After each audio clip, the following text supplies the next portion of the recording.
ଆଜିର ଏହି ଭର୍ଚୁଆଲ କ୍ଲାସକୁ ସୁନ୍ଦରଗଡ଼ ଜିଲ୍ଲାର ସମସ୍ତ ଛାତ୍ରଛାତ୍ରୀ ଓ ଶିକ୍ଷକ ଶିକ୍ଷୟିତ୍ରୀଙ୍କୁ ସ୍ୱାଗତ। ଆଜି ମୋ ନାଁ ତୁଳାରାମ ରାଓ। ମୁଁ ସରକାରୀ ଉଚ୍ଚ ପ୍ରାଥମିକ ବିଦ୍ୟାଳୟ ବୁଦେଲକାଣ୍ଡିଠାରେ ସହକାରୀ ଶିକ୍ଷକ ରୂପେ କାର୍ଯ୍ୟରତ। ପିଲାମାନେ, ଆଜି ଆମେ ଗୋଟେ ମହତ୍ୱପୂର୍ଣ୍ଣ ଟପିକ ଉପରେ ପଢ଼ିବାକୁ ଯାଉଛେ। ତୁମେ ଜାଣିଛ ପିଲାମାନେ, ଭୂ ସମ୍ବଳ ଏକ ପ୍ରାକୃତିକ ସମ୍ବଳ ଏବଂ ମୃତ୍ତିକା ତାହାର ଗୋଟେ ମୁଖ୍ୟ ଅଂଶ। ଆମେ ପ୍ରତ୍ୟକ୍ଷ ଓ ପରୋକ୍ଷ ଭାବରେ ଏ ମୃତ୍ତିକା ଉପରେ ଆମର ଖାଦ୍ୟ, ବସ୍ତ୍ର, ବାସଗୃହ ପାଇଁ ସମସ୍ତ ଜୀବଜନ୍ତୁ ନିର୍ଭର କରିଥାଉ। ତାହେଲେ ପିଲାମାନେ, ଆମେ ଆଜି ସେହି ମୃତ୍ତିକା ବିଷୟରେ ପଢ଼ିବା। ଚାଲ ବର୍ତ୍ତମାନ ଆମେ ସ୍ମାର୍ଟ ବୋର୍ଡକୁ ଯିବା। ପିଲାମାନେ, ଆଜିର ଆଲୋଚ୍ୟ ବିଷୟ ହେଉଛି ଚୂନି ଭବନ ପ୍ରକ୍ରିୟା, ସୃଷ୍ଟିର ନିୟାମକ ଓ ପ୍ରଭାବ, ମୃତ୍ତିକାର ଶ୍ରେଣୀ ବିଭାଗ, ମୃତ୍ତିକାର ବିତରଣ, ଓଡ଼ିଶାରେ ମୃତ୍ତିକାର ବିତରଣ, ମୃତ୍ତିକାର ବ୍ୟବହାର ଏବଂ ମୃତ୍ତିକା ସଂରକ୍ଷଣ। ତାପରେ ଆମେ ଦେଖିବା ମୃତ୍ତିକା କ'ଣ ତାହେଲେ ନାଇଁ। ଆଚ୍ଛା, ମୃତ୍ତିକା କହିଲେ ଆମେ ଜାଣିବା ଆଗରୁ ଆମେ ଜାଣିବା ଯେ ଚୂନି ଭବନ ପ୍ରକ୍ରିୟା କ'ଣ। ଭବନ ପ୍ରକ୍ରିୟା ହେଉଛି ଯେ ଭୂପୃଷ୍ଠସ୍ଥ ଉନ୍ମୁକ୍ତ ଶିଳା ଉତ୍ତାପର ପର୍ଯ୍ୟାୟକ୍ରମିକ ହ୍ରାସ ବୃଦ୍ଧି ପରକାର ପ୍ରଭାବ ଉଦ୍ଭିଦ ଓ ପ୍ରାଣୀ ଓ ମନୁଷ୍ୟମାନଙ୍କ ଦ୍ୱାରା ଖଣ୍ଡ ବିଖଣ୍ଡିତ ହୋଇ କ୍ଷୁଦ୍ର କ୍ଷୁଦ୍ର ରେଣୁରେ ପରିଣତ ହେବା ପ୍ରକ୍ରିୟାକୁ ଆମେ ଚୂନି ଭବନ। ତାହେଲେ ପିଲାମାନେ, ଆମେ ଦେଖୁ ଭୂପୃଷ୍ଠରେ, ଏଇ ଚିତ୍ରରେ ଦେଖ, ଭୂପୃଷ୍ଠରେ ଆମର ଯୋଉ ଶିଳା ଗୁଡ଼ା ଅଛି, ଶିଳା କହିଲେ କ'ଣ ପିଲାମାନେ? ଯେ ଶିଳା ହେଉଛି ଏକ ବା ଏକାଧିକ ଖଣିଜ ପଦାର୍ଥର ମିଶ୍ରଣରେ ଶିଳା ଗଠିତ ହୋଇଥାଏ। ସେ ଭୂପୃଷ୍ଠରେ ଯୋଉ ଶିଳା ରହୁଛି ସେଟା କ'ଣ ହେଉଛି? ପର୍ଯ୍ୟାୟକ୍ରମିକ ତାପମାତ୍ରାରେ ହ୍ରାସ ବୃଦ୍ଧି ହେଉଛି। କହିବାର ତାତ୍ପର୍ଯ୍ୟ, ଯେତେବେଳେ ସୂର୍ଯ୍ୟକିରଣ ପଡ଼େ ଦିନ ବେଳା, ସେତେବେଳେ କ'ଣ ହୁଏ ନା, এই ପଥରଟି ସମ୍ପ୍ରସାରିତ ହୋଇଥାଏ ଏବଂ ରାତିରେ ତାହା ଥଣ୍ଡା ପ୍ରଭାବରେ ସଂକୁଚିତ ହୋଇଥାଏ। এই ସମ୍ପ୍ରସାରିତ ଏବଂ ସଂକୋଚନ ଯୋଉ କାର୍ଯ୍ୟଟା ହେଉଛି, ଏଇଟା ଗ୍ରୀଷ୍ମ ଦିନରେ ଅଧିକ ହୋଇଥାଏ ଏବଂ ଶୀତ ଦିନରେ ଗ୍ରୀଷ୍ମ ଦିନରେ এই ସମ୍ପ୍ରସାରିତ ପ୍ରକ୍ରିୟାଟା ଅଧିକ ହୋଇଥାଏ ଏବଂ ଶୀତ ଦିନରେ ସଂକୋଚନ ପ୍ରକ୍ରିୟାଟା ଅଧିକ ହୋଇଥାଏ। এই ସଂକୋଚନ ଏବଂ ପ୍ରସାରଣ ବା ସମ୍ପ୍ରସାରିତ ହେବା ପ୍ରକ୍ରିୟାଟା କ୍ରମାଗତ ଭାବରେ ଲାଗି ରହେ ଏବଂ ଉଦ୍ଭିଦ, ପ୍ରାଣୀ ଏବଂ ମନୁଷ୍ୟମାନଙ୍କ ଦ୍ୱାରା କ'ଣ ହୁଏ? এই ଶିଳାଟା ଖଣ୍ଡ ବିଖଣ୍ଡିତ ହେଇକରି କ'ଣ ହୁଏ? ଛୋଟ ଛୋଟ ରେଣୁରେ ପରିଣତ ହୁଏ, ଯାହାକୁ ଆମେ କହୁଛୁ ଚୂନି ଭବନ ପ୍ରକ୍ରିୟା। ସେଇ ତାର ଆମେ ଯଦି ତାର ଆକ୍ଷରିକ ଅର୍ଥ ଯିବା, ଚୂନି ଅର୍ଥ ଛୋଟ ଛୋଟ ରେଣୁରେ ପରିଣତ ହେବା, ଚୂର୍ଣ୍ଣ ହେବା। ସେଇଟାକୁ ଆମେ କହୁଛୁ ଚୂନି ଭବନ ପ୍ରକ୍ରିୟା। ହେଲେ ପିଲାମାନେ, ତମେ ଜାଣିଛ ମାଟିର ଅନ୍ୟ ନାମ ମୃତ୍ତିକା। ମୃତ୍ତିକା କ'ଣ ହୁଏ? ଶିଳା ବା ପଥରରୁ ସୃଷ୍ଟି ହୁଏ। ଶିଳା କହିଲେ ଆମେ ଯୋଉଟା କହିଲେ ଏବେ ଯେ ଶିଳା ଅର୍ଥ ହେଉଛି ଏକ ବା ଏକାଧିକ ଖଣିଜ ପଦାର୍ଥର ସୃଷ୍ଟି ହେଇଥାଏ। ଆମେ ସାଧାରଣତଃ ଭାଷାରେ ଶିଳାକୁ ଆମେ ପଥର ବୋଲି କହିଥାଉ। ବିଭିନ୍ନ ଶିଳାର କ୍ଷୟଜାତ ସୂକ୍ଷ୍ମ ରେଣୁଗୁଡ଼ିକ ଜଳ, ବାୟୁ, କ୍ଷୟଜାତ ଜୈବାଂଶ, ଖଣିଜ ସହିତ ମିଶି ଭୂମିର ଉପରେ ଗୋଟେ କ'ଣ କରେ? ପତଳା ଆସ୍ତରଣରେ ସୃଷ୍ଟି କରେ, ଯାହାକୁ ଆମେ ମୃତ୍ତିକା କହିଥାଉ। ତାର ସୂକ୍ଷ୍ମ ଶିଳାଣୁ ସହିତ ବିଭିନ୍ନ ଦ୍ରବ୍ୟ, ଯେମିତି ଆମେ ଆଗରୁ ଏବେ ଜାଣିଲେ ଜଳ ଅଛି, ବାୟୁ ଅଛି, କ୍ଷୟିତ ଜୈବାଂଶ ଅଛି, ଆଦି ଅନେକ ଉପାଦାନ ମିଶି ରହୁଛି। ତେଣୁ ଆମେ ତାକୁ କ'ଣ କହିବା? ଗୋଟେ ଯୌଗିକ ପଦାର୍ଥ କହିବା। ପିଲାମାନେ, ଏଠି ଚିତ୍ର ତମେ ଦେଖିପାରୁଥିବ ଯେ ଶିଳା ଗୁଡ଼ିକ କ'ଣ ହଉଛି? ଛୋଟ ଛୋଟ ରେଣୁରେ ପରିଣତ ହଉଛି। ଉଦ୍ଭିଦ ଦେଖ, ଏଇ ଶିଳା ଗୁଡ଼ିକ ଫଟେଇ ଦଉଛି। ଏଭଳି ଅଣୁଜୀବ ମାନେ କ'ଣ କରନ୍ତି? ଏଇ ଯୋଉ ଆମର ଜଳ ମିଶିକି ରହୁଛି ଶିଳାରେ, ସେଇ ଶିଳା ଦେହରେ ସୂକ୍ଷ୍ମ ସୂକ୍ଷ୍ମ ଅଣୁଜୀବ ଗୁଡ଼ିକ କ'ଣ କରନ୍ତି? ରହିକିରି ସେଇ ଶିଳାକୁ ଭଙ୍ଗୁର ଅବସ୍ଥାକୁ ଆଣିଥାନ୍ତି। ଠିକ ଅଛି ପିଲାମାନେ, ନେକ୍ସଟ ଦେଖିବା। ଆମେ ଦେଖିବା ମୃତ୍ତିକା ସୃଷ୍ଟିର ନିୟାମକ ଓ ସେମାନଙ୍କର ପ୍ରଭାବ। ଦେଖ, ମୃତ୍ତିକା ଯେଉଁ ପ୍ରାଥମିକ ଶିଳା ସୃଷ୍ଟି ହୁଏ,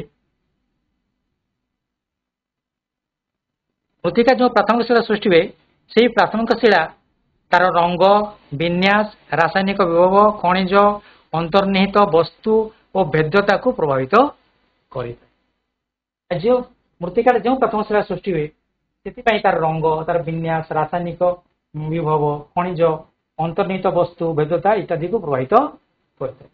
ସେହିଭଳି ଆମେ ମୃତ୍ତିକା ସୃଷ୍ଟି କ'ଣ କରେ? ଭୂ ପ୍ରକୃତି। କାହିଁକି ସବୁ ଜାଗାରେ ଭୂ ପ୍ରକୃତି ସମାନ ନୁହେଁ? କେଉଁ ଜାଗାରେ ସମତଳ ଭୂମି ଦେଖିଥିବା, କେଉଁ ଜାଗାରେ ମରୁଭୂମି ଦେଖିବ, କେଉଁ ଜାଗାରେ ଗଡ଼ାଣିଆ ଅଛି, କେଉଁ ଜାଗାରେ ପାର୍ବତ୍ୟ ଅଞ୍ଚଳ ରହୁଛି। ଏଇଟା ହେଉଛି ଭୂ ପ୍ରକୃତି। ये मृत्तिका सृष्टि भू प्रकृति को प्रभावित करता है केमती भूमिर उच्चता गड़ाणी मृत्तिकार संचय को प्रभावित करता है मनकर गोटे पार्वत्य अंचल अच्छी तार गड़ाणी रही से जगह कौन हम प्रबल वृष्टिपात हेल्ले कौन हम से जगह मृत्तिकाटा धोई होकर पलि तेणु से जगह मृत्तिकार परिमाण कमी जीव किंतु समतल एरिया थी से जगह मृत्तिका क्षय कम हम पहाड़िया अंचल अपेक्षा टी मृत्तिका क्षय कम हम तेणु जगह मृत्तिकार परिमाण बेसी रु पहाड़िया अंचल है पार्वत्य अंचल है से जगह कौन मृत्तिकाटा प्रबल वर्षा जो धोई होकर पलि जाए आम देखा मृत्तिका सृष्टि उद्भिद प्राणी और सूक्ष्माति सूक्ष्म जीव जैवांशर अनुपात को प्रभावित करें छोट छोट जो अणुजीव अच्छा अनुपात को कौन कर प्रभावित करें ठीक से देखा मृत्तिका सृष्टि से अंचल जलवायु उष्णता तार उष्णता केते रोचे वृष्टिपात केमती अच्छी स्वल्प परिमाण वृष्टिपात होना बहुत परिमाण बहु मात्रा वृष्टिपात होची अवक्षय से जगह मृत्तिका जो आम डिग्रेडेशन कहूँ अवक्षय केमती क्षय होची एवं जैवांशर हार से अंचल अणुजीव मानकर हार को प्रभावित करता ठीक से मृत्तिकार बहलता को समय प्रभावित करता है एमती जदि मृत्तिकाटा सृष्टि केते समय लगे से समय उपरे से मृत्तिकार बहलता निर्भर करते पिला नेक्स्ट आम देखा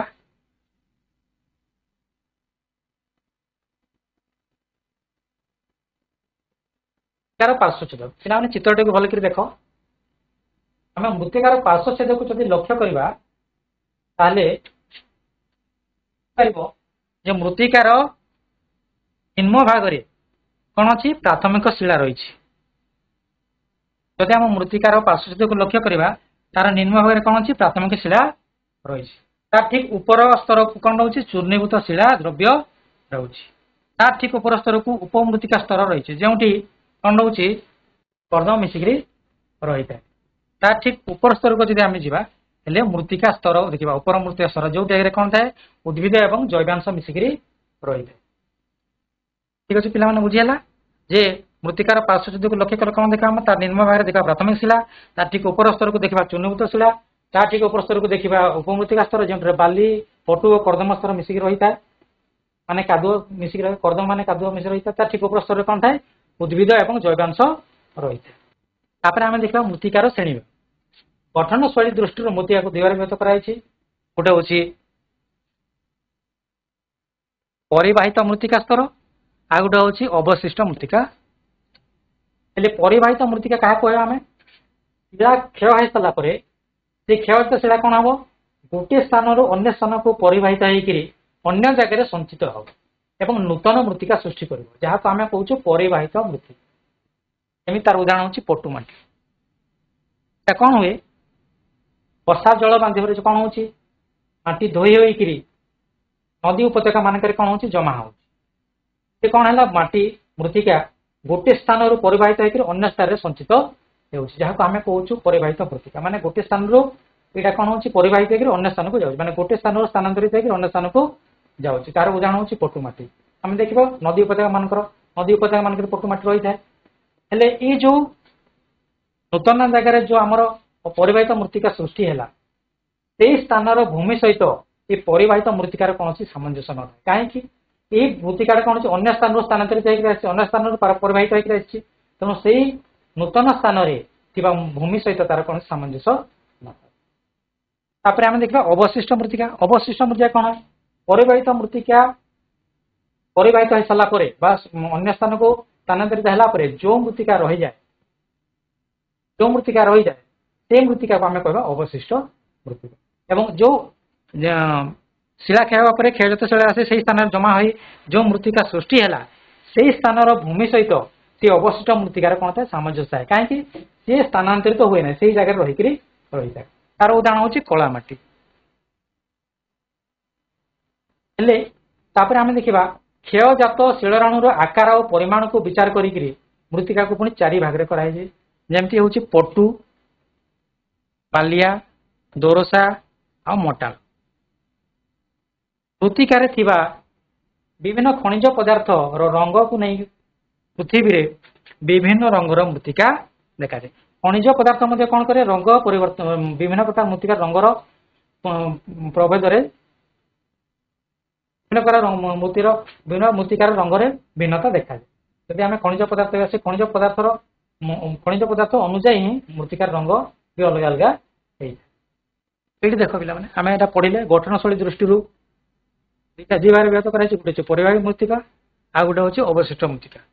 ପରିବାହିତ ମୃତ୍ତିକା କ'ଣ ହୁଏ ବର୍ଷା ଜଳରେ କ'ଣ ହୁଏ ମାନେ ଗୋଟେ ସ୍ଥାନ ଅନ୍ୟ ସ୍ଥାନକୁ ଯାଇକିରି ଜମା ହୁଏ ବା ସଞ୍ଚିତ ହୁଏ। ଏଇଟା ହେଉଛି ପରିବାହିତ ମୃତ୍ତିକାର ଚିତ୍ର। ଏଇଟା ହେଉଛି ଅବଶିଷ୍ଟ ମୃତ୍ତିକାର ସୂତ୍ର ଯୋଉଟା ଆମେ କଳା ମାଟି କହୁଛୁ। ଠିକ ଅଛି ପିଲାମାନେ ଦେଖିବା ଆମେ ମୃତ୍ତିକାର ବିତରଣ। ଭୂପ୍ରକୃତି ଜଳବାୟୁ ଓ ପ୍ରାକୃତିକ ଉଦ୍ଭିଦ ପୃଥିବୀର ସବୁ ଅଞ୍ଚଳରେ ସମାନ ହୋଇନଥିବାରୁ ପୃଥିବୀର ବିଭିନ୍ନ ଅଞ୍ଚଳରେ ଭିନ୍ନ ଭିନ୍ନ ଗୁଣ ଓ ମାନ ଓ ରଙ୍ଗର ମୃତ୍ତିକା ଦେଖାଏ। ତାହେଲେ ଆମେ କ'ଣ ହଉଛି ପିଲାମାନେ ଭୂପ୍ରକୃତି କହିଲେ ଭୂମିର ରୂପ ସବୁ ଜାଗାରେ ସମାନ। କେଉଁ ଅଞ୍ଚଳରେ ପାର୍ବତ୍ୟ ଅଞ୍ଚଳ ଅଛି, କେଉଁ ଅଞ୍ଚଳରେ ସମତଳ ଅଞ୍ଚଳ, କେଉଁ ଅଞ୍ଚଳରେ ମାଳଭୂମି ରହୁଛି, କେଉଁ ଅଞ୍ଚଳରେ ମରୁଭୂମି ଅଛି, କେଉଁ ଅଞ୍ଚଳରେ ପୁଣି ବରଫ ଅଞ୍ଚଳ ରହୁଛି। ତେଣୁ ସବୁ ଜାଗାରେ ଭୂପ୍ରକୃତି ସମାନ। ସେହିଭଳି ସବୁ ଅଞ୍ଚଳ ଜଳବାୟୁ ସମାନ। ନିରକ୍ଷ ଅଞ୍ଚଳରେ ଯେମିତି ଅତ୍ୟଧିକ ତାପମାତ୍ରା ରହୁଛି, ମେରୁ ଅଞ୍ଚଳରେ ଥଣ୍ଡା ରହୁଛି। ତେଣୁ ସବୁ ଅଞ୍ଚଳର ଜଳବାୟୁ ସମାନ। ଠିକ ସେଇଭଳି ଏ ଭୂପ୍ରକୃତି ଜଳବାୟୁକୁ ଆଧାର କରିକି ସେ ଜାଗାର ପ୍ରାକୃତିକ ଉଦ୍ଭିଦ ବି ସବୁ ଜାଗାରେ ସମାନ ନଥାଏ। ସେହି ଅନୁସାରେ ସେ ଅଞ୍ଚଳର ମୃତ୍ତିକା ମଧ୍ୟ ଭିନ୍ନ ଭିନ୍ନ ଗୁଣ ମାନ ଏବଂ ରଙ୍ଗର। ଦେଖ ପିଲେ କ୍ଷୟଜାତ ଶିଳାରେଣୁର ଆକାର ଓ ପରିମାଣକୁ ବିଚାର ଆଧାରରେ ଆମେ କ'ଣ କରିବା ମୃତ୍ତିକାକୁ ଚାରି ଭାଗ ବିଭକ୍ତ କରାଯାଇଛି। ଗୋଟେ ହେଉଛି ବାଲିଆ ମାଟି, ଗୋଟେ ହେଉଛି ପଟୁ ମାଟି, ଗୋଟେ ମଟାଳ ମାଟି ଆଉ ଗୋଟେ ହେଉଛି ଦୋରସା ମାଟି। ଏ ବାଲିଆ ମାଟିରେ କ'ଣ ହୁଏ ତାର ନାଁ ଅନୁସାରେ ଜାଣିବା ପିଲେ ବାଲିଆ ମାଟିରେ ବାଲିର ପରିମାଣ ଅଧିକ ଥାଏ ଏବଂ ପଟୁର ପରିମାଣ କମ୍ ଥାଏ। ଠିକ ସେଭଳି ପଟୁ ମାଟିରେ କ'ଣ ହୁଏ ପଟୁ ମାଟିରେ କ'ଣ ହୁଏ ଶିଳାରେଣୁ ଗୁଡ଼ିକ ଥାଏ ଏବଂ ଜୈବାଶ୍ମ ମିଶିକି ଥାଏ ଯୋଉଟା ଆମେ ହ୍ୟୁମସ୍ କହୁଛୁ ଏବଂ ଏଟା ଅଧିକ ଉର୍ବର। ତାପରେ ଆମେ ଦେଖିବା ମଟାଳ ମାଟିରେ କ'ଣ ହୁଏ ଯେ ଅତି ମାତ୍ରାରେ ସୂକ୍ଷ୍ମ ରେଣୁ ଥାଏ ଏବଂ ପଟୁର ମାତ୍ରା କମ୍ ଥାଏ। ଏବଂ ଦୋରସା ମାଟିରେ କ'ଣ ଥାଏ ପ୍ରାୟ ବାଲି ଓ ପଟୁର ପରିମାଣ ସମାନ। ହେଲା ପିଲାମାନେ ବାଲିର ମାତ୍ରା ଅଧିକ ଥାଏ, ପଟୁର କମ୍ ଥାଏ। ଦୋରସା ମାଟିରେ ଅତି ସୂକ୍ଷ୍ମ ରେଣୁ ଅଧିକ ଥାଏ, ସୂକ୍ଷ୍ମ ରେଣୁ ଗୁଡାକ ଅତି ମାତ୍ରାରେ ଥାଏ ଏବଂ ଜୈବାଶ୍ମ ଥାଏ। ଛୋଟ ଛୋଟ ଜୀବ ମାନଙ୍କର ଦେହବାସ ଥାଏ, ସେଟା କ୍ଷୟଜାତ ଅବସ୍ଥାରେ ଥାଏ। ତାପରେ ଆମେ ଦେଖିବା ମଟାଳ ମାଟିରେ କହିଲେ ଆମର କ'ଣ ଅତି ମାତ୍ରାରେ ଏଥିରେ ବି ସୂକ୍ଷ୍ମ ରେଣୁ ଥାଏ, ଅତି ମାତ୍ରାରେ ସୂକ୍ଷ୍ମ ରେଣୁ ରହିଥାଏ, ପଟୁ କମ୍ ଥାଏ। ଦୋରସା ମାଟିରେ ବାଲି ପଟୁର ପରିମାଣ ପ୍ରାୟ ସମାନ ଥାଏ। ଆମେ ଦେଖିବା ଭାରତରେ ମୃତ୍ତିକାର ବିତରଣ। ଆମେ ଭାରତର ପଟୁ ମୃତ୍ତିକା ଭାରତର ପ୍ରାୟ ସମସ୍ତ ନଦୀ ଉପତ୍ୟକା ଏବଂ ତ୍ରିକୋଣ ଭୂମି ମାନଙ୍କରେ ଆମେ କ'ଣ ଦେଖୁ ପଟୁ ମୃତ୍ତିକା ଦେଖିଥାଉ। ଗାଙ୍ଗେୟ ଉପତ୍ୟକାରେ ଦେଖାଯାଉଥିବା ନୂତନ ପଟୁ ମୃତ୍ତିକାକୁ ଆମେ କ'ଣ କହିଥାଉ ଖଦର କହିଥାଉ। ଏଟା ପିଲାମାନଙ୍କ ମନେ ରଖିଥିବ। ଗାଙ୍ଗେୟ ଉପତ୍ୟକାରେ ଗଙ୍ଗା ନଦୀର ଉପତ୍ୟକାରେ ଯେଉଁ ପୁରାତନ ପଟୁ ମୃତ୍ତିକା ଦେଖାଯାଏ ସେଟାକୁ ଆମେ କହୁଛୁ ଖଦର ଏବଂ ପୁରାତନ ପଟୁ ମୃତ୍ତିକା କହିଥାଉ ଭାଙ୍ଗର। ଠିକ ଅଛି। ତାପରେ ଆମେ ଦେଖିବା କୃଷ୍ଣ ଓ କୃଷ୍ଣ ଲୋହିତ ମୃତ୍ତିକା। ଆମେ ଜାଣିଲେ ପିଲାମାନେ ଯେ ଖଣିଜ ପଦାର୍ଥ ଅନୁଯାୟୀ ମଧ୍ୟ କ'ଣ ହୁଏ ତାର ରଙ୍ଗ ପରିବର୍ତ୍ତନ ହେଇଥାଏ ମୃତ୍ତିକାର। କୃଷ୍ଣ ଏବଂ କୃଷ୍ଣ ଲୋହିତ ମୃତ୍ତିକା କେଉଁ କେଉଁ ଅଞ୍ଚଳରେ କୃଷ୍ଣ ମାନେ କଳା ମାଟି ବ୍ଲାକ୍ ସଏଲ୍ ଯୋଉଟା କହୁଛୁ। କେଉଁ କେଉଁ ଆମେ ରାଜ୍ୟରେ ଦେଖିବା ମହାରାଷ୍ଟ୍ର, ଗୁଜରାଟ, ଆନ୍ଧ୍ରପ୍ରଦେଶ, ତାମିଲନାଡୁ, ମଧ୍ୟପ୍ରଦେଶର କେତେକ ଅଞ୍ଚଳରେ ଏଇଟା ସବୁ ଦେଖାଯାଏ। କୃଷ୍ଣ ଲୋହିତ ମୃତ୍ତିକା ମଧ୍ୟପ୍ରଦେଶ, ଗୁଜରାଟ, ତାମିଲନାଡୁ,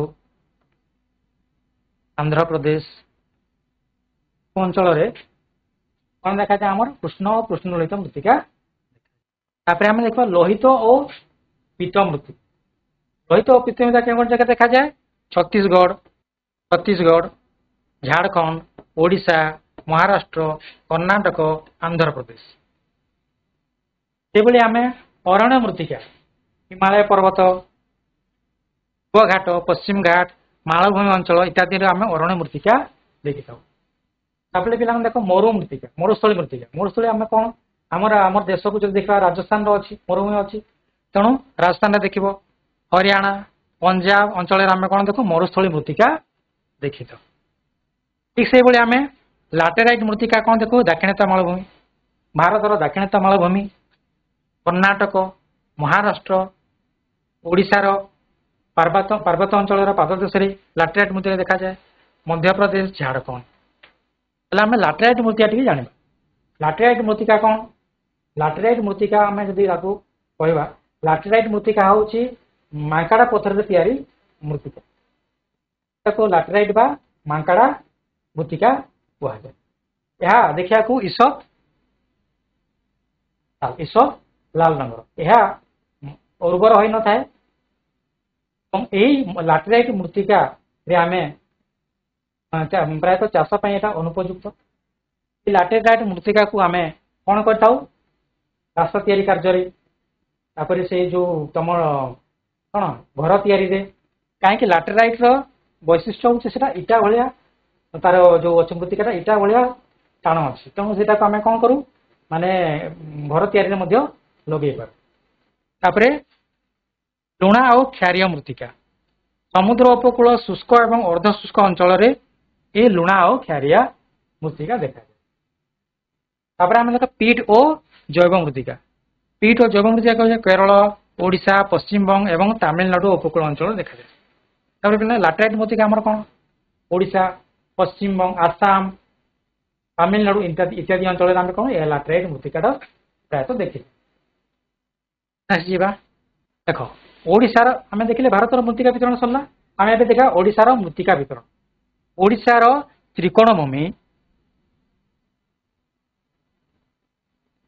ତ୍ରିକୋଣଭୂମି, ସମୁଦ୍ର ଉପକୂଳବର୍ତ୍ତୀ ଅଞ୍ଚଳରେ ଲୁଣା ମାଟି ଦେଖାଯାଏ। ଓଡ଼ିଶାର ତ୍ରିକୋଣଭୂମି ଓ ସମୁଦ୍ର ଉପକୂଳ ଅଞ୍ଚଳରେ କଣ ଦେଖାଏ ଲୁଣା ମାଟି ଦେଖାଏ। କାହିଁକି ସମୁଦ୍ର ପାଣିଟା ଲୁଣ କଣ ଅଛି ଲୁଣ ଅଂଶ ବେଶୀ ଅଛି, ତାକୁ ଲାଗିକିରି ସମୁଦ୍ର ଉପକୂଳବର୍ତ୍ତୀ ଅଞ୍ଚଳରେ କଣ ଥାଏ ଲୁଣା ମାଟି ଆମେ ଦେଖିବାକୁ ପାଇଥାଉ। ଆଉ ନଦୀ ଉପତ୍ୟକା ଗୁଡ଼ିକରେ ଆମେ ଜାଣିଛୁ, ଆଗରୁ ତୁମକୁ କହିଛି ପିଲାମାନେ, ନଦୀ ଉପତ୍ୟକାରେ କଣ ଥାଏ ପଟୁ ମାଟି ଦେଖିବାକୁ। ଠିକ ସେଇଭଳି ଓଡ଼ିଶାର ପର୍ବତମାଳାର ପାଦଦେଶରେ ଆମେ କଣ ଦେଖିଛୁ ଲାଟେରାଇଟ ମୃତ୍ତିକା। ଆମେ ଯୋଉଟା ଏବେ ଆଲୋଚନା କଲେ ଲାଟେରାଇଟ ମୃତ୍ତିକା କଣ। ତାପରେ ପାହାଡ଼ିଆ ଅଞ୍ଚଳରେ କଣ ଦେଖାଯାଏ ଲାଲ ମାଟି ଏବଂ ବାଦାମ ରଙ୍ଗର ମାଟି ଦେଖା। ତୁମେ ଦେଖିଥିବ ପିଲାମାନେ ଯେତେବେଳେ ଜଙ୍ଗଲ ଯାଉଛ, ପାହାଡ଼ିଆ ଅଞ୍ଚଳ ଯାଉଛ, ସେ କଣ ପ୍ରାୟତଃ ଲାଲ ମାଟି ଏବଂ ବାଦାମୀ ରଙ୍ଗର ମାଟି ତୁମେ ଦେଖିଥିବ। ଅନୁଗୁଳ, ଆଠମଲ୍ଲିକ ଏବଂ ବୌଦ୍ଧରେ କଣ ଦେଖାଏ କଳା ମାଟି ଦେଖାଯାଏ। ଏଇଟା ଦେଖ ପିଲାମାନେ ଲାଟେରାଇଟ ମୃତ୍ତିକା ଆମେ ଆଲୋଚନା କଲେ ହଉଛି ଲାଟେରାଇଟ ମୃତ୍ତିକାର ଚିତ୍ର। ଆଉ ଏଇଟା ହଉଛି କଳା ମୃତ୍ତିକା। ଆଜି କୋଉ ଜାଗା ଦେଖାଯାଉଛି ଅନୁଗୁଳ, ବୌଦ୍ଧ, ଆଠମଲ୍ଲିକ। ଅନୁଗୁଳ, ବୌଦ୍ଧ ଏବଂ ଆଠମଲ୍ଲିକରେ এই କଳା ବ୍ଲାକ୍ ସଏଲ ଦେଖିବାକୁ ମିଳେ ବା କଳା ମାଟି ଦେଖିବାକୁ ମିଳିଥାଏ। ତାପରେ ମୃତ୍ତିକାର ବ୍ୟବହାର ଦେଖେ। ଏହି ପୃଷ୍ଠରେ ଥିବା ସମସ୍ତ ମନୁଷ୍ୟ, ପ୍ରାଣୀ, ଉଦ୍ଭିଦ ସେମାନଙ୍କର ଖାଦ୍ୟ ଆବଶ୍ୟକତା ପୂରଣ ପାଇଁ ପ୍ରତ୍ୟକ୍ଷ ଓ ପରୋକ୍ଷ ଭାବରେ ମୃତ୍ତିକାର ନିର୍ଭର କରିଥାଏ। କି ନେବିଲେ ମୃତ୍ତିକାରୁ ଆମେ କଣ ମନୁଷ୍ୟ ଖାଦ୍ୟ ଶସ୍ୟ, ମୃତ୍ତିକାର ମନୁଷ୍ୟ ଖାଦ୍ୟ ଶସ୍ୟ, ତନ୍ତୁ ଜାତୀୟ ଫସଲ ଯେମିତି କପା, ଝୋଟ, ଆଉ ପାନୀୟ ପାଇଁ କଣ କରେ ଚା, କଫି ଇତ୍ୟାଦି ଉତ୍ପନ୍ନ କରିଥାଏ। ଏସବୁ କଣ ମୃତ୍ତିକା ଉପରେ ହିଁ ହଉଛି। ମୃତ୍ତିକା କଣ କରୁଛି ଗୃହ ନିର୍ମାଣ, ହାଣ୍ଡି, ମାଠିଆ, କଣ୍ଢେଇ ଇତ୍ୟାଦି ଗଢ଼ିବାରେ ମଧ୍ୟ ସାହାଯ୍ୟ କରିଥାଏ। ତୁମେ ଯଦି ଅନୁମାନ କର ପିଲାମାନେ ଯେମିତି କହୁଛ ଯେ ଗୋଟେ ପକ୍ଷୀ କଣ କରୁଛି ସବୁବେଳେ ତ ଉଡ଼ିକି ରହୁନି, ସେ ବି କଣ କରୁଛି ତାର ବସା କଣ କରୁଛି ସେଇ ଗଛ ଉପରେ କରୁଛି। ଗଛଟା କୋଉଠି ଅଛି ମୃତ୍ତିକା ଉପରେ ଅଛି। ଆମେ ମାଛ କଥା ଚିନ୍ତା କରିବା, ମାଛ କଣ ଅଛି ଜଳରେ ରହୁଛି, କିନ୍ତୁ ଜଳ ତଳେ ବି କଣ ଅଛି ତାର ଗୋଟେ ବେଶ ଯୋଗଉଛି ସେ କଣ ଭୂମି ହିଁ ରହୁଛି ବା ମୃତ୍ତିକା ରହୁଛି। ତାପରେ ଆମେ ଦେଖିବା ମୃତ୍ତିକାର ସଂରକ୍ଷଣ।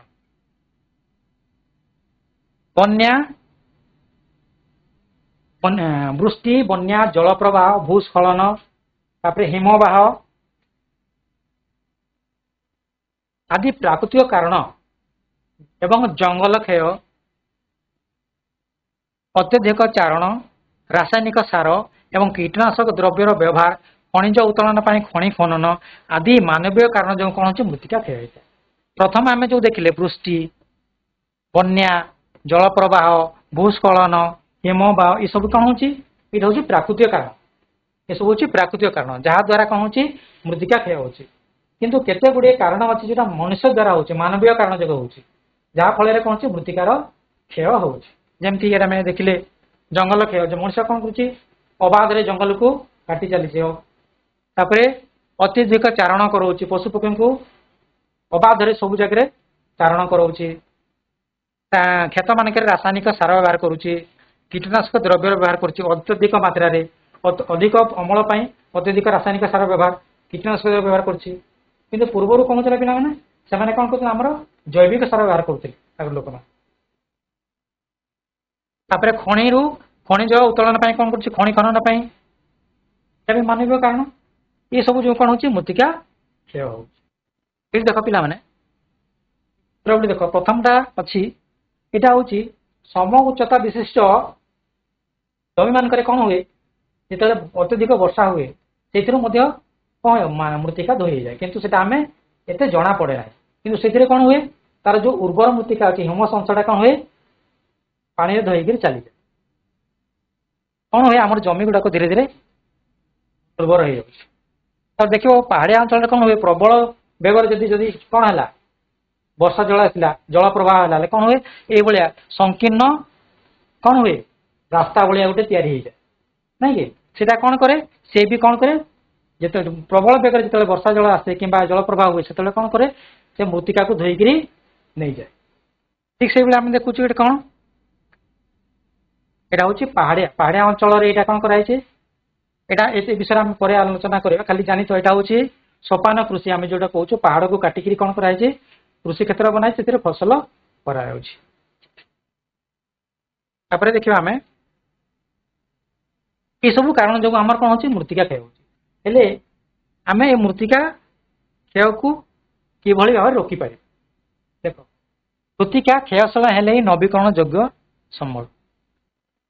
ମୃତ୍ତିକା କ୍ଷୟଶୀଳ ହେଲେ ନବୀକରଣ ଯୋଗ୍ୟ ସମ୍ବଳ। ତାର ଅର୍ଥ କଣ ପିଲାମାନେ? ଯେ ମୃତ୍ତିକାଟା ଅନୁର୍ବର ହେଲା, ଆମେ ଅଧିକ କୀଟନାଶକ, ଅଧିକ ରାସାୟନିକ ସାର ବ୍ୟବହାର କଲା, ସେଟାକୁ ଆମେ ଆଉଥରେ ଜୈବିକ ସାର ବ୍ୟବହାର କରିକିରି ତାକୁ ଉର୍ବର କରିପାରିବା। କିନ୍ତୁ ମୃତ୍ତିକା ସୃଷ୍ଟିଟା ଏତେ ଶୀଘ୍ର ସମ୍ଭବ ହୁଏ ନାହିଁ। କାହିଁକି? 1 ସେଣ୍ଟିମିଟର ମୃତ୍ତିକା ସୃଷ୍ଟି ପାଇଁ 100 ବର୍ଷ ଲାଗିଥାଏ। ତେଣୁ ଏ ମୃତ୍ତିକାର ସଂରକ୍ଷଣ ନିହାତି ଜରୁରୀ। ମୃତ୍ତିକା ସୃଷ୍ଟି ପାଇଁ ଦୀର୍ଘ ସମୟ ହେଇଥିବାରୁ ଏହାର ସଂରକ୍ଷଣ ଏକାନ୍ତ ଗୁରୁତ୍ୱପୂର୍ଣ୍ଣ। ତାପରେ ଆମେ ଦେଖ, ଶୁଷ୍କ ମୃତ୍ତିକା ଏବଂ ଆର୍ଦ୍ର ମୃତ୍ତିକା ଅପେକ୍ଷା ଅଧିକ କ୍ଷୟଶୀଳ। ଶୁଷ୍କ ମୃତ୍ତିକା ଯୋଉ ଜାଗା ଟିକେ ଶୁଖିଲା ଜାଗା ଥିବ, ସେ ଜାଗାରେ ମୃତ୍ତିକାଟା କଣ ଥିବ? ଅଧିକ କ୍ଷୟଶୀଳ। ଯେମିତି ଦେଖିବ ଯୋଉ ଜାଗାରେ ତୁମର ମରୁଭୂମି ଅଞ୍ଚଳ ଦେଖ, ଯୋଉ ସେଇ ଜାଗାରେ ମାଟିଟା କଣ ଶୁଷ୍କ ଅଛି, ପବନରେ କଣ ହଉଛି ଗୋଟେ ଜାଗାରୁ ଅନ୍ୟ ଜାଗାକୁ ଶୀଘ୍ର ସ୍ଥାନାନ୍ତରିତ ହେଇପାରୁଛି। କିନ୍ତୁ ଯଦି ଆର୍ଦ୍ର ଥିବ, ଯଦି କଣ ଥିବ? ଆର୍ଦ୍ର ଥିଲେ କଣ ହବ? ସେହାର ମୃତ୍ତିକାଟା ଶୀଘ୍ର ଗୋଟେ ସ୍ଥାନରୁ ଅନ୍ୟ ସ୍ଥାନକୁ ସ୍ଥାନାନ୍ତରିତ ହୁଏ ନାହିଁ କିମ୍ବା ବିଳମ୍ବରେ ହୁଏ। ତେଣୁ ଆମେ କଣ କରିବା? ଉଦ୍ଭିଦ ମଝିରେ କଣ କରିବା? ତାର ମଝିରେ ଶୁଷ୍କ ଜାତୀୟ ଉଦ୍ଭିଦ ଯେମିତି ନଡା ପତ୍ର, ଏସବୁ ଶୁଖିଲା ପତ୍ର, ନଡା କୁଟାକୁ ଆମେ ରଖିଦେଲେ କଣ ହବ? ସେଟା ଆର୍ଦ୍ର ରହିବ ଏବଂ ତାର ମୃତ୍ତିକା କ୍ଷୟଟା ବିଳମ୍ବରେ ହେବ। ତାପରେ ଆମେ ସମାନ ଉଚ୍ଚତା ବିଶିଷ୍ଟ ସ୍ଥାନ ଗୁଡିକୁ ଗୋଡି, ମାଟି, ଘାସ ଆଦି ଦ୍ୱାରା କରାଯାଇଥିବା ପ୍ରତିବନ୍ଧକ ହୁଡା ବନ୍ଧ ଦ୍ୱାରା ଯୋଗ କରି ସେଇ ହୁଡା ସାମ୍ନାରେ ନାଳି ରଖିଲେ ଜଳ ସେଇ ନାଳିରେ ସଂଗୃହୀତ ହେବ। ଆମେ କଣ କରିବା? ସେଇଭଳିଆ କ୍ଷେତ ଅଛି, ହେଲେ ଏଇଥିରେ ଆମେ ଯଦି କଣ କରିବା? ତାର ଲାଗିକିରି ପାର୍ଶ୍ୱକୁ ଯଦି ଆମେ ନାଳି କରିବା, ହେଲେ କଣ ହବ? ସେଇ ନାଳି ଦେଇକିରି ପାଣିଟା ପଳେଇବ। ଫଳରେ ଆମର ମୃତ୍ତିକାଟା ଯୋଉ ଚାଷ କ୍ଷେତ୍ରରେ ଥିବା ମୃତ୍ତିକାଟା ଧୋଇ ହେବ ନାହିଁ। ତା ମଝିରେ ଆମେ ଏଇ କ୍ଷେତ ମଝିରେ ମଧ୍ୟ ଆମେ କଣ କରୁ? ଏଇଭଳିଆ ହିଡ଼ ଦେଇଥାଉ। ଫଳରେ ମୃତ୍ତିକାଟା କଣ ହୁଏ? କ୍ଷୟ ହୁଏ ନାହିଁ। ଠିକ ଅଛି। ଫଳରେ ଜଳରେ ପ୍ରବାହ ସୃଷ୍ଟି ନ ହୋଇ ମୃତ୍ତିକା କ୍ଷୟ ନିରୋଧ ହୋଇଥାଏ। ଆମେ ଯୋଉଟା କହିଲେ ଯେ ସମାନ ଉଚ୍ଚତା ବିଶିଷ୍ଟ ସ୍ଥାନ ଗୁଡିକ ଗୋଡି, ମାଟି, ଘାସ ଆଦି ଦ୍ୱାରା କରାଯାଇଥିବା ପ୍ରତିବନ୍ଧକ ଦ୍ୱାରା ବନ୍ଧ ଦ୍ୱାରା ଯୋଗ କରି ସେଇ ହୁଡା ସାମ୍ନାରେ ନାଳି ରଖିଲେ କଣ ହବ? ଆମର ମୃତ୍ତିକା କ୍ଷୟ ନିରୋଧ।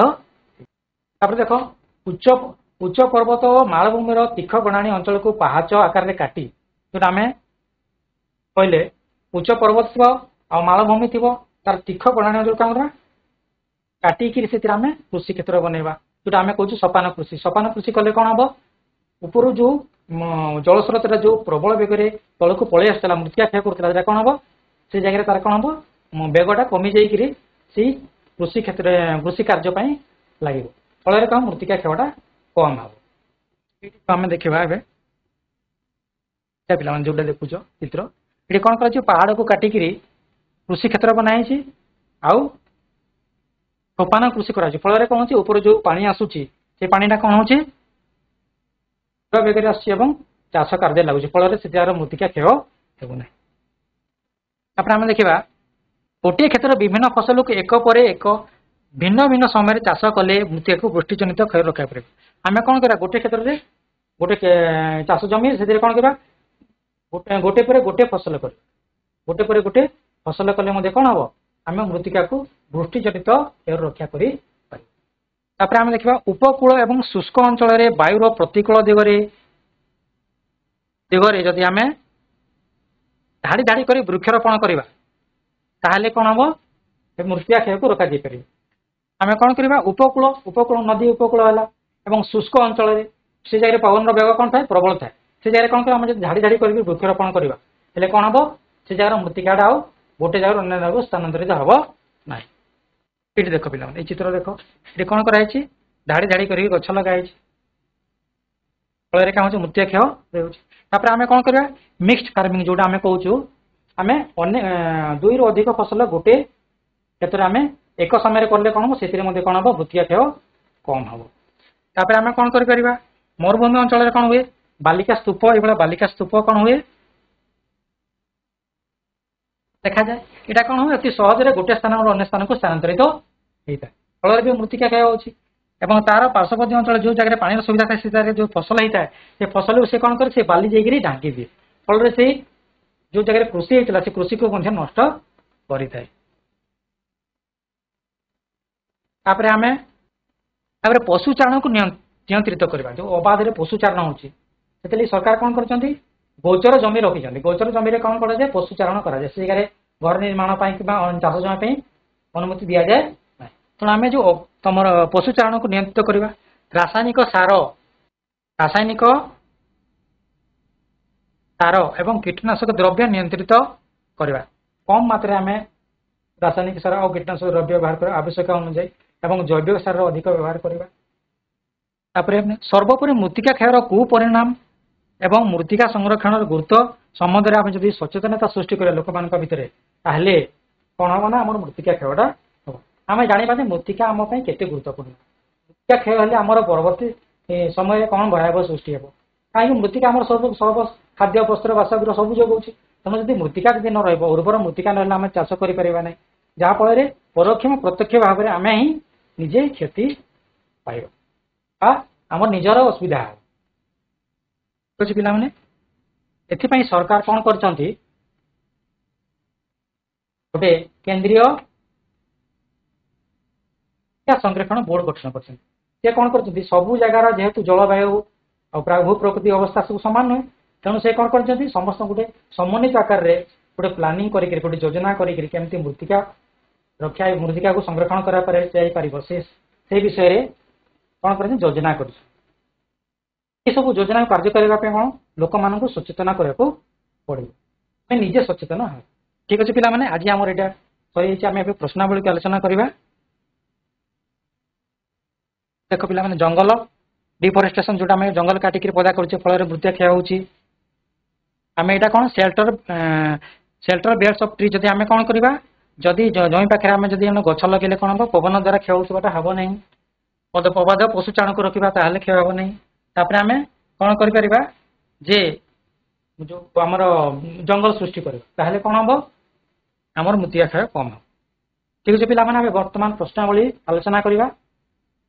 ଏକ ନମ୍ବର ପ୍ରଶ୍ନ ହଉଛି ଠିକ ଉକ୍ତି ପାଖରେ ରାଇଟ ଚିହ୍ନ ଓ ଭୁଲ ଉକ୍ତି ପାଖରେ କ୍ରସ୍ ଚିହ୍ନ ଦିଅ।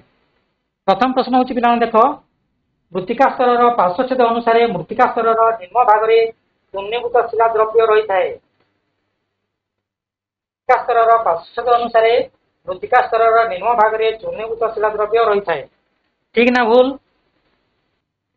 ପିଲାମାନେ ଭଲ କରି ଦେଖ ପ୍ରଶ୍ନ ମୃତ୍ତିକା ସ୍ତରର ପାର୍ଶ୍ୱଚ୍ଛେଦ ଅନୁସାରେ ମୃତ୍ତିକା ସ୍ତରର ନିମ୍ନ ଭାଗରେ ଚୂର୍ଣ୍ଣୀଭୂତ ଶିଳା ଦ୍ରବ୍ୟ ରହିଥାଏ।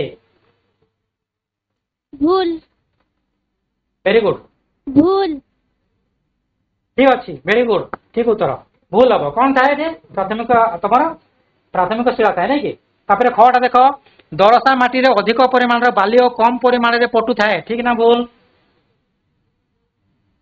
खटा देख दरसा माटी रे अधिक परिमाण रे बाली और कम परिमाण रे पटु थाए भूल बड़गाँ गवर्नमेंट स्कूल ये कही पार जो स्कूल भी कही पार भूल ठीक अच्छी भूल वेरी गुड ठीक उत्तर अवशिष्ट मृत्तिका गटा देख पिला माने अवशिष्ट मृत्तिका जो स्थान रे सृष्टि हुए से स्थान अंतर्भूमि सहित अवशिष्ट मृत्तिकार सामंजस्य थाए ठीक ना भूल तो अवशिष्ट मृत्तिका सृष्टि होउची से अवशिष्ट मृत्तिकार तार अंतर्भूमि सहित से जगार भूमि सहित तार सामंजस्य थाए कि न थाए बड़गाँ गवर्नमेंट स्कूल अन्य हाईस्कूल वाला भी दे पारिबो उत्तर अन्य हाईस्कूल छात्र छात्री माने मध्य दे पारिबो उत्तर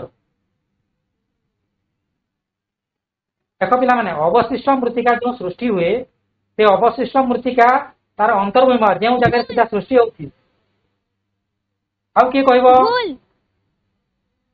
ना এটা ठीक उत्तर क्या ठीक उत्तर अवशिष्ट मृत्तिका कौन करे तार अंतर्भूमि सहित कौन थाए सामंजस्य थाए तापर देख पिला माने अवशिष्ट मृत्तिका परिवाहित मृत्तिका ठारू अधिक उर्वर ठीक ना भूल अवशिष्ट मृत्तिका परिवाहित मृत्तिका ठारू अधिक उर्वर अवशिष्ट मृत्तिका परिवाहित मृत्तिका ठारू अधिक उर्वर भूल वेरी गुड एटा भूल ठीक अच्छी वेरी गुड ठीक उत्तर पहाड़िया अंचल तापर देखो मोटा पहाड़िया अंचल रे सोपान कृषि करबा द्वारा अधिक मृत्तिका क्षय होता है पहाड़िया अंचल जदि आम सोपान कृषि करबा हेले अधिक मृत्तिका क्षय हम ठीक ना भूल पिला माने पहाड़िया अंचल रे सोपान कृषि करबा द्वारा अधिक मृत्तिका क्षय होता है ठीक ठीक भूल हम पिला माने एटा कोन हम भूल सोपान कृषि करबा द्वारा कोन हम मृत्तिका क्षय कम हेबो तापर नेक्स्ट जीवा हमें तापर देख 2 नंबर होची शून्य स्थान पूरण कर देख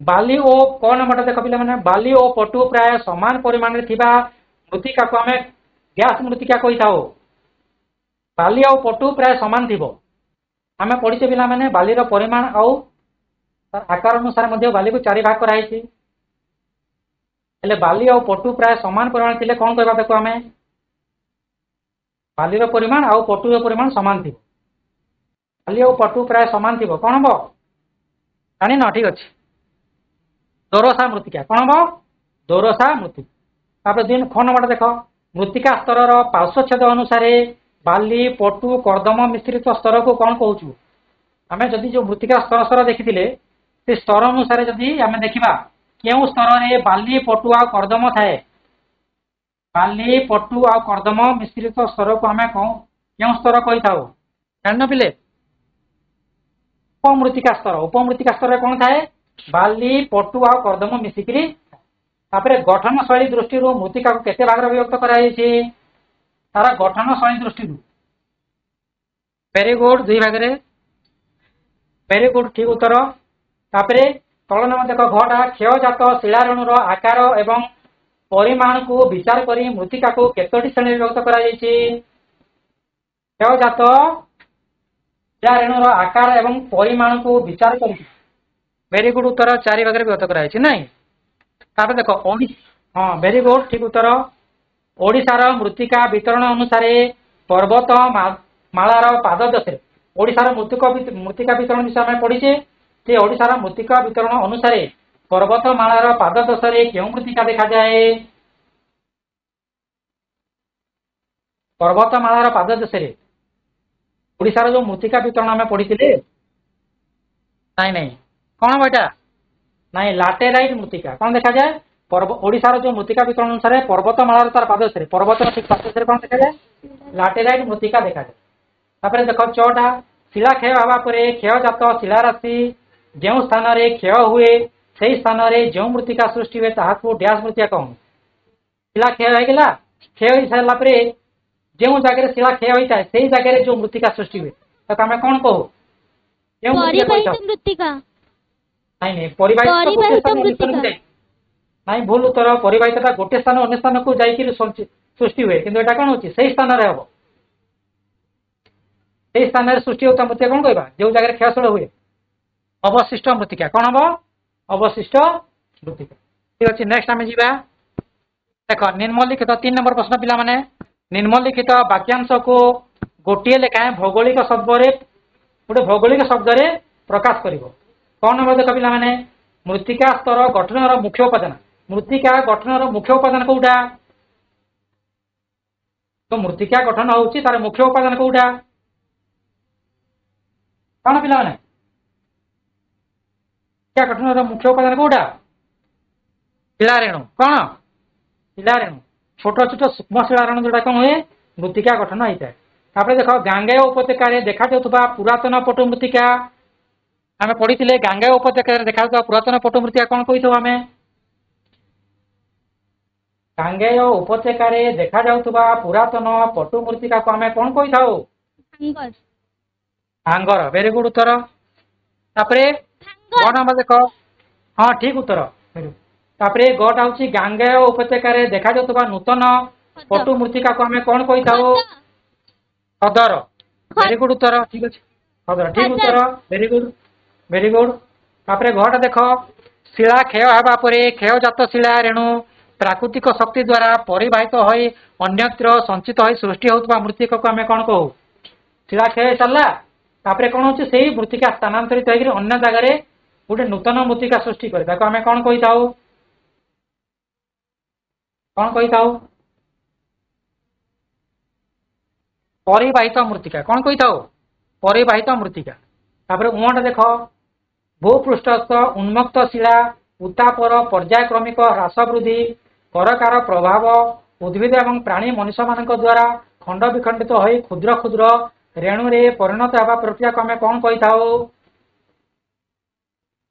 କଣ କହିଥାଉ? ଚୂର୍ଣ୍ଣି ଭବନ। କଣ କହିଥାଉ? ଚୂର୍ଣ୍ଣି ଭବନ। ତାପରେ ମୃତ୍ତିକା ସ୍ତରର ପାର୍ଶ୍ୱଚ୍ଛେଦ ଅନୁସାରେ ନିମ୍ନ ଭାଗରେ ଥିବା ମୃତ୍ତିକା ସ୍ତରକୁ ଆମେ କଣ କହିଥାଉ?